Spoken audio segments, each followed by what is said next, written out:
मेरे प्रिय प्रभु के लोगों, आप सबको यीशु मसीह के नाम से जय मसीह की। नए साल के आप सबको ढेर सारी शुभकामनाएं। प्रभु इस नए साल में आप सबको बहुतायत से आशीष दे। दोस्तों, आज मैं एक नए संदेश के साथ इस नए साल में आप सबके बीच में आया हूँ। प्रिय दोस्तों, मैं आप सबों से आज कुछ भजन संहिता 119 से बात करूँगा। दोस्तों, आज मैं आप सबों को 10 ऐसी बातों को बताना चाहता हूँ जो हर मसीही को एक बार इस बातों को है जे ज़रूर सुनना चाहिए, एक बार जानना ज़रूरी चाहिए। तो दोस्तों, आप मेरे साथ वीडियो में बने रहें और वीडियो अंत तक देखें, ताकि आज मैं जो 10 बातों को आप सबों को बताने वाला हूँ, उस 10 बातों से इस नए साल को, अपने जीवन को और अपने परिवार को और अपने सेवकाई को शुरुआत करें। तब देखें कि परमेश्वर आपको कैसे है जे इस नए साल में आशीष में आपको करते हैं और आप सब को हर एक प्रार्थनाओं को परमेश्वर कैसे उत्तर देते हैं। तो चलिए दोस्तों, हम वीडियो को शुरू करते हैं। जैसा कि दोस्तों मैं आप सबों को पहले ही बताया कि आज मैं 10 बातें आप सबों को बताऊंगा जो हर मसीही को जानना अति आवश्यक है। तो दोस्तों, मैं एक एक करके उन 10 बातों को आप सब से शेयर करूंगा। पहली बातें हैं प्रियो, परमेश्वर की व्यवस्था को समझना। हाँ मेरे प्रियो, अक्सर क्या होता है कि हम सब परमेश्वर की व्यवस्था को तो जानते हैं, लेकिन उनकी व्यवस्था को हम लोग है जे नहीं समझ पाते हैं। इसलिए प्रियो, मैं आप सबों को बाइबल के वचन से आज बताना चाहता हूँ कि बाइबल का वचन भी हमें परमेश्वर की व्यवस्था को समझने के विषय में, जानने के विषय में कहता है। जैसा कि भजन संहिता 119 के 1 और 2 आयत कहता है, क्या ही धन्य है वे जो चाल के खरे हैं और यहोवा की व्यवस्था पर चलते हैं। क्या ही धन्य है वे जो उसकी चितौनियों को मानते हैं और पूर्ण मन से उसके पास आते हैं। तो प्रिय दोस्तों, हम आपको हर समय है जे परमेश्वर की व्यवस्था पे चलने की आवश्यकता है। उनकी व्यवस्था को चितौनियों के रूप में है जे पूर्ण मन से हम आपको है जे मानने की ज़रूरत है और उनके पास पूर्ण रूप से आने की आवश्यकता है। तो इस नए साल में नए संदेशों के साथ मैं आप सबों को इस बातों को बताना चाहता हूँ कि इस वचन से आप अपने जीवन को, इस नए साल को शुरुआत करें। जैसा कि बाइबल वचन धन्य उस व्यक्ति को कहता है जो खरे चाल में चलते हैं, जिनका चाल है जे खराइश का है। और बाइबल वचन उन लोगों को धन्य कहता है जो है जे परमेश्वर की चितौनियों को मानते हैं और पूर्ण मन से उनके पास आते हैं। तो दोस्तों, इस नए साल में परमेश्वर के पास पूरे मन से आएं और उनकी व्यवस्था को है जे समझने का प्रयास करें, उनकी व्यवस्था पे चलने का प्रयास करें। दूसरी बात है मेरे प्रियो, परमेश्वर की व्यवस्था को मानना। हाँ मेरे प्रियो, अक्सर क्या होता है कि हम लोग परमेश्वर की व्यवस्था को तो जानते हैं और समझते भी हैं, लेकिन उनकी व्यवस्था को मानना सबसे बड़ा कठिन हो जाता है और अक्सर हम उनकी व्यवस्था को अजय नहीं मान पाते हैं। जैसा कि बाइबल वचन कहता है, भजन संहिता 119 के 9 से 11 आयत को पढ़ते हैं तो वचन कहता है, जवान अपनी चाल को किस उपाय से शुद्ध रखे। दोस्तों, यहाँ प्रश्नवाचक चिन्ह है कि जवान जो है अपनी चाल चलन को किस तरह से, किस उपाय से शुद्ध रखेगा। जैसा कि उसी वचन में आगे को उत्तर मिलता है, तेरे वचन के अनुसार सावधान रहने से। तो प्रिय दोस्तों, हम आपको परमेश्वर के वचन के जब अनुसार अपने जीवन को चलते हैं और उनके वचन से हम आप अपने जीवन को चलाते हैं, तभी अपने मन को है जे और अपने तन को है जे शुद्ध रख सकते हैं, अपने चाल चलन को शुद्ध रख सकते हैं। जैसा कि आगे वचन कहता है, मैं पूरे मन से तेरी खोज में लगा हूँ, मुझे तेरी आज्ञाओं की बाट से भटकने न दे। मैंने तेरे वचन को अपने हृदय में रख छोड़ा है कि तेरे विरुद्ध पाप न करूं। तो प्रियो मसीह भाई बहनों, यहाँ पे ये वचन है जो स्पष्ट हम आपको साफ साफ कह देता है कि जब हम पूरे मन से परमेश्वर के खोज में लगे हुए रहेंगे और उनकी आज्ञाओं के बाट में है जे हमेशा है जे हम रहेंगे, तो हम कभी भी भटकने नहीं पाएंगे।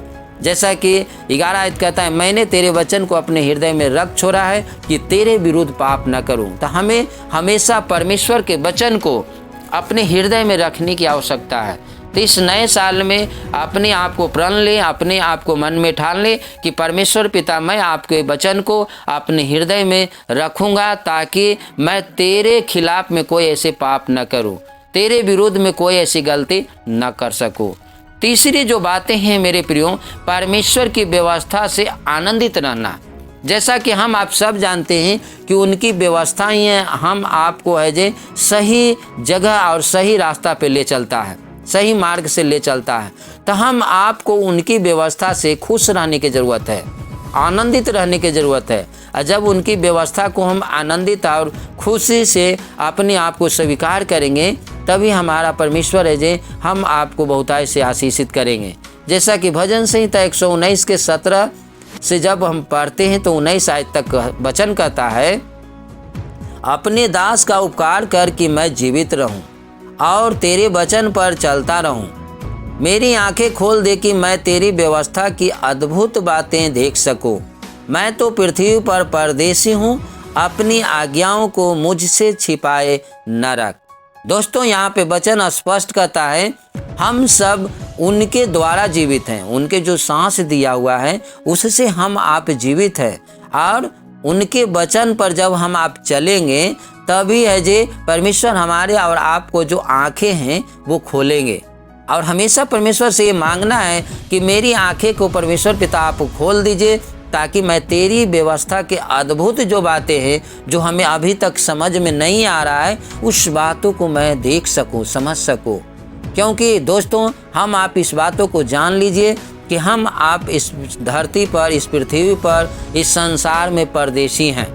कुछ पलों के, कुछ समयों के लिए हैं।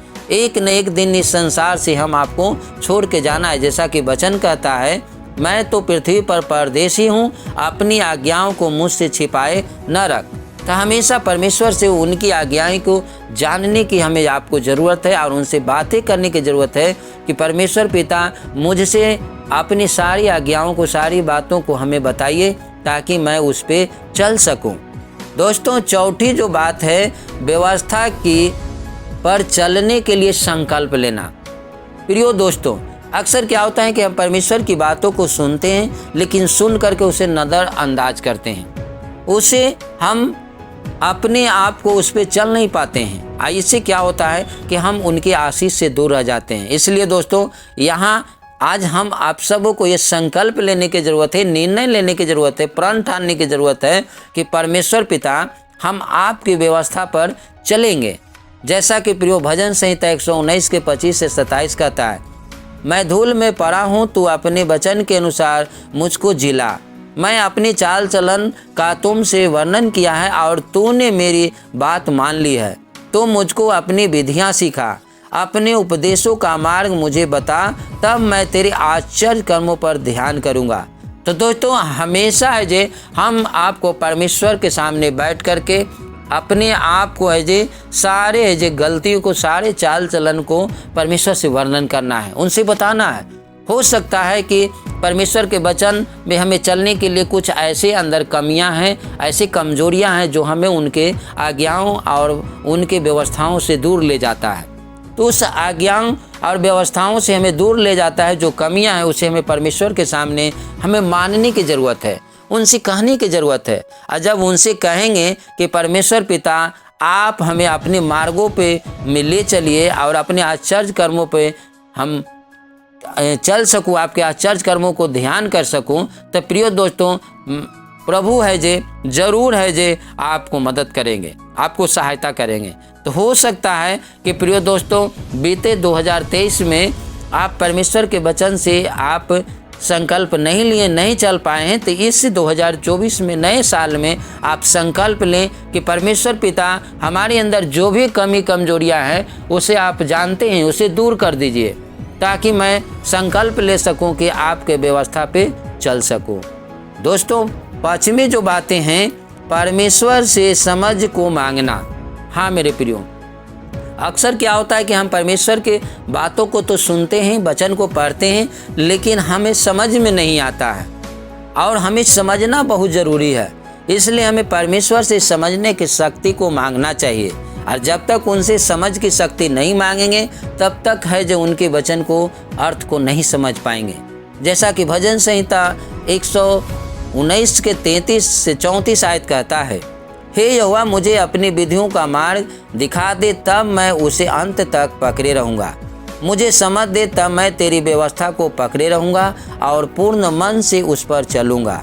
तो दोस्तों, हम आपको परमेश्वर से समझने की शक्ति मांगना है और परमेश्वर से समझने के लिए बुद्धि ज्ञान मांगना है, ताकि परमेश्वर हमें समझ की आत्मा दे, ताकि मैं और आप उनकी विधियों को मार्ग पर हमेशा चलते रहें। उनसे मांगना है कि प्रभु आप दिखाइए अपने मार्गों को, ताकि मैं अंत तक है जो आपको मार्गों को पकड़े रहूं, आपके व्यवस्था पे चलता रहूं। छठी बात है परमेश्वर के वचन पर भरोसा करना। प्रिय दोस्तों, अक्सर क्या होता है कि हम उनके वचन को सुनते हैं, आनंद के साथ सुनते हैं, लेकिन उनके वचन से हम भरोसा नहीं कर पाते, उनके वचन से हम विश्वास नहीं कर पाते हैं। इसके कारण जो भी बड़ा बड़ा काम परमेश्वर हमारे और आपके जीवन में करना चाहते हैं वो काम नहीं हो पाता है।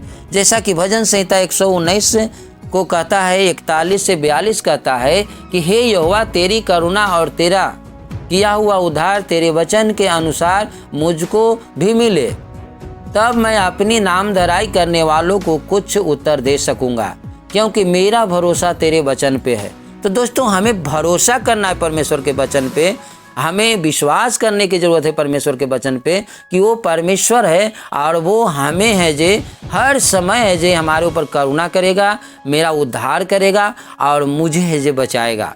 तो दोस्तों, जब ऐसी बातों को उनके ऊपर हम अपने आप को जब भरोसा करेंगे तब परमेश्वर हमें बहुतायत से आशीषमय भी करते हैं। सातवीं बात है परमेश्वर के वचन पर आशा रखना। दोस्तों, अक्सर क्या होता है कि परमेश्वर के वचन को सुन लेते हैं और उसके बाद जब कुछ ऐसी बातें आती है तो आशा टूट जाता है। लेकिन प्रियो दोस्तों, जब परमेश्वर के वचन को जब सुनते हैं तो हमें उनके वचन पे आशा भी रखना है कि परमेश्वर ने कहा है कि मैं तुम्हें बचाऊंगा तो बचाएंगे। परमेश्वर ने कहा है कि मैं तुझे भूखा नहीं छोड़ूंगा तो मुझे भूखा भी नहीं छोड़ेंगे। जैसा कि भजन संहिता 119 के 49 और 50 कहता है, जो वचन तूने अपने दास को दिया है उसे स्मरण कर, क्योंकि तूने मुझे आशा दी है। मेरे दुख में मुझे शक्ति उसी से हुई है, मेरे दुख में मुझे शांति उसी से हुई है, क्योंकि तेरे वचन के द्वारा मैंने जीवन पाया है।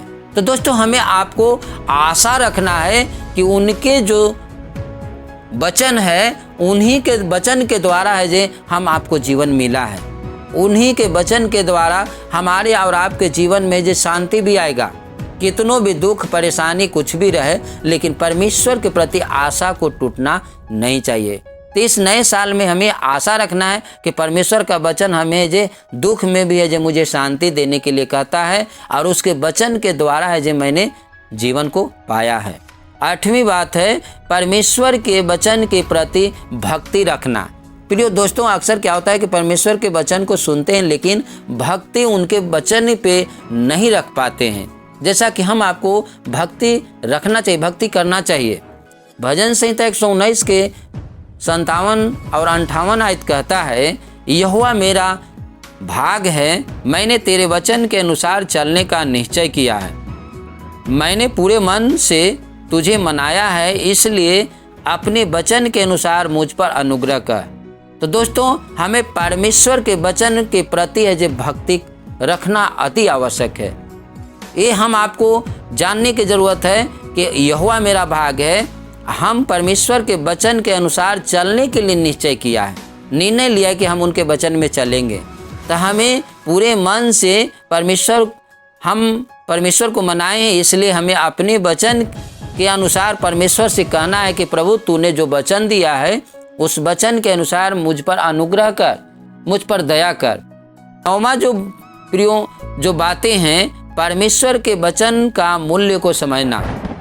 जो परमेश्वर के वचन आपको और हमें दिया गया है उस मूल्य को जानने की आवश्यकता है। जैसा कि भजन संहिता 119 के 65 और 67 आयत में कहता है, हे यहोवा, तूने अपने वचन के अनुसार अपने दास के संग भलाई की है। मुझे भली विवेक, शक्ति और ज्ञान दे, क्योंकि मैंने तेरी आज्ञाओं का विश्वास किया है। उससे पहले कि मैं दुखित हुआ, मैं भटकता था, परंतु अब मैं तेरे वचन को मानता हूँ। तो प्रियो दोस्तों, उनके वचन के मूल्य को समझना है कि जिस समय हम गड्ढे में गिरे हुए थे, परेशानी में गिरे हुए थे, उस समय परमेश्वर का वचन ने मुझे खड़ा किया। तो आज हमें उस वचन है जे परमेश्वर का वचन आज हमें कभी नहीं छोड़ेगा। उस मूल्य को जानने की ज़रूरत है, उस शक्ति को पहचानने की ज़रूरत है जो परमेश्वर हम आपको है जे अपने वचन के द्वारा हम आपके जीवन में काम करता है। 10वीं जो बातें हैं प्रियो, और वो अंतिम बातें, परमेश्वर की व्यवस्था का न्याय को जानना। प्रियो दोस्तों, हम आपको जानना है कि परमेश्वर के वचन के द्वारा ही न्याय होगा। जैसा कि प्रियो भजन संहिता 119 के 73 से 76 आयत तक कहता है, तेरे हाथों से बनाया और रचा गया हूँ, मुझे समझ दे कि मैं तेरी आज्ञाओं को सीखूं। तेरे डरवैये मुझे देखकर आनंदित होंगे, क्योंकि मैंने तेरे वचन पर आशा लगाई है। हे यहोवा, मैं जान गया कि तेरे नियम धर्ममय है और तूने अपनी सच्चाई के अनुसार मुझे दुख दिया है। मुझे अपनी करुणा से शांति दे, क्योंकि तूने अपने दास को ऐसा ही वचन दिया है। तो प्रिय दोस्तों, हम आपको पूरा क्लियर जानकारी होना चाहिए कि परमेश्वर के वचन के अनुसार ही हम आपका न्याय होगा। इसलिए परमेश्वर के वचन के अनुसार हम आपको जीने के लिए प्रण लेना है, जीने के लिए है जे तय करना है कि हम परमेश्वर के वचन से अपने आप को है जे संवारे, अपने आप को परमेश्वर के वचन में बने रहें। तो दोस्तों, आज मैं जो 10 बातें बताया हूँ, हर मसीही भाई बहन को जीवन में लागू करना चाहिए और जीवन में एक बार रुक करके इन बातों को सोचने की आवश्यकता है, इन वचनों को पढ़ने की ज़रूरत है। तो मैं आप सबों से यही निवेदन और विनती करता हूँ कि आप सब है जे वचन को जरूर पढ़ें और प्रार्थना करें। परमेश्वर आपको जरूर है जे हर बातों को बताएंगे। तो दोस्तों, मैं आशा करता हूं कि नए जानकारी से आप आशीष को जरूर पाएं। वीडियो अगर अच्छा लगा तो वीडियो को लाइक कर दें, चैनल पे नए हैं तो चैनल को सब्सक्राइब करके बेल आइकन ऑल को जरूर दबा दें। दोस्तों, मिलते हैं अगले वीडियो में, तब तक आप अपना ख्याल रखें। आप सबको जय मसीह की। God bless you.